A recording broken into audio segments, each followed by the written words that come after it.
राहुल गांधी जी ने जो बहस छेड़ी है हिंदू वर्सेस हिंदुत्व की, उसके मर्म को समझ निकाल सकता है। सुपरफिशियल बात नहीं करे। उनका मर्म यही था कि एक तरफ तो हिंदू है जिसके महान संस्कार, संस्कृति, परंपराएं सदियों से है, जिसके जिसके भाव ऐसे हैं कि प्रेम का, भाईचारे का, मोहब्बत का है। और वो ताकत जो हिंदुत्व के नाम पर राजनीति कर रही है, उनका हिंदू बनना भी स्यूडो है, वो नकली हिंदू है। वो लोग वो खाली जिस प्रकार अभी साधु संतों ने जो भाषा काम ली है हरिद्वार में और रायपुर के अंदर, वो शर्मनाक भाषा है। साधु संतों का हम सब सम्मान करते हैं, उनका जो भगवा वस्त्र है वो अपना आप में त्याग का और संस्कार का संदेश देता है। उन साधु संतों में कुछ लोगों ने जो कुछ वाणी निकाली है वो शर्मनाक थी, निंदनीय थी। जितनी निंदा करे उतनी कम है उनकी। और मैं समझता हूँ एक साधु संत ने तो खड़े होकर श्याम सुंदर दास जी ने तो वहीं पे कह दिया मैं इस धर्म संघ से अलग होता हूँ। इसके मायने क्या हुआ? तो आप समझ सकते हैं देश बड़े अजीब दौर से गुजर रहा है। ऐसे वक्त में कांग्रेस संगठन की, उसकी विचारधारा की, उसकी नीतियों की, उसके कार्यक्रमों की और ज़्यादा जरूरत है देश को। ये मेरा मानना है। सिर्फ महात्मा गांधी की प्रासंगिकता और उनकी महत्वता को चुनौती दी जा रही है। 2 दिन से उनके बारे में जितनी निंदा करे उतनी कम है। महात्मा गांधी जिनको अंतर्राष्ट्रीय अहिंसा दिवस, उनके जन्म दिवस को लेकर मना रहा, पूरी दुनिया मना रही, विश्व मना रही है। उस व्यक्तित्व के लिए, उस महान आत्मा के लिए, उस महापुरुष के लिए जिस प्रकार के लफ्ज काम लिए गए साधु संतों द्वारा, उसकी निंदा करे उतनी कम है। आप सोच सकते हो देश की दिशा में ले जा रहे हैं। जो माहौल देश में है उस माहौल के अनुरूप ये लोग अपनी वाणी को सामने ला रहे हैं। आप समझ सकते हैं कि देश किस दिशा में जा रहा है, उस हमें समझना पड़ेगा।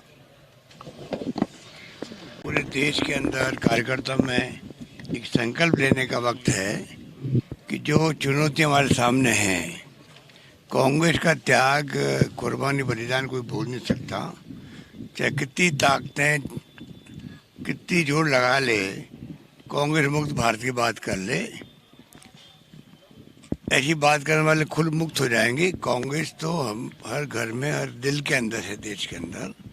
क्योंकि सबको मालूम है कि जो आज़ादी की जंग लड़ी गई थी, कितने लोग शहीद हुए थे, कितने लोग फांसी के फंदे पे चढ़े थे, कितने लोगों ने लाठी गोलियां खाई और कितने लोग जेलों में बंद रहे।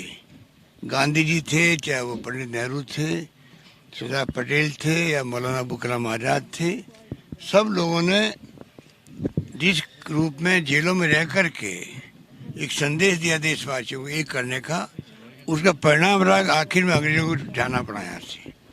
संविधान बना अम्बेडकर साहब के सानिध्य में। आज दुख होता है उस संविधान की धज्जियाँ उड़ाई जा रही है देश के अंदर। लोकतंत्र खतरे के अंदर है, संविधान खतरे के अंदर है, सारी संस्थाएं बर्बाद हो रही है, पूरा देश चिंतित है।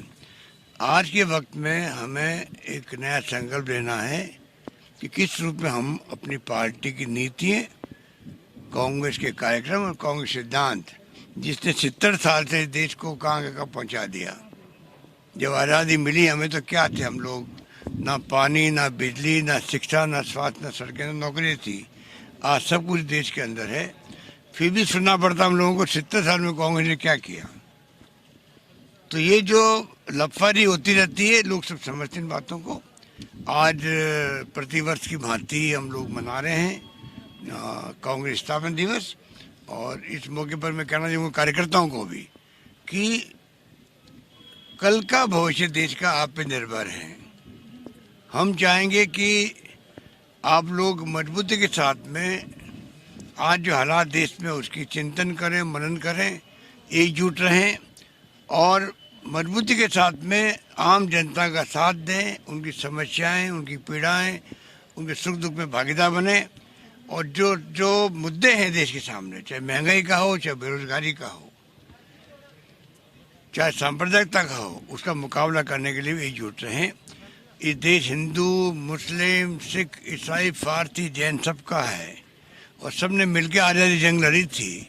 अब जो ये धर्म के नाम पर जो बंटवारा करने के प्रयास कर रहे हैं, मैं समझता हूँ कि इनकी पोल खुलती जा रही है। अभी राहुल गांधी जी ने जो बहस छेड़ी है हिंदू वर्सेस हिंदुत्व की, उसके मर्म को समझ निकाल सकता है, सुपरफिशियल बात नहीं करे। उनका मर्म यही था कि एक तरफ तो हिंदू है जिसके महान संस्कार, संस्कृति, परंपराएं सदियों से है, जिसके जिसके भाव ऐसे हैं कि प्रेम का, भाईचारे का, मोहब्बत का है, और वो ताकतें जो हिंदुत्व के नाम पे राजनीति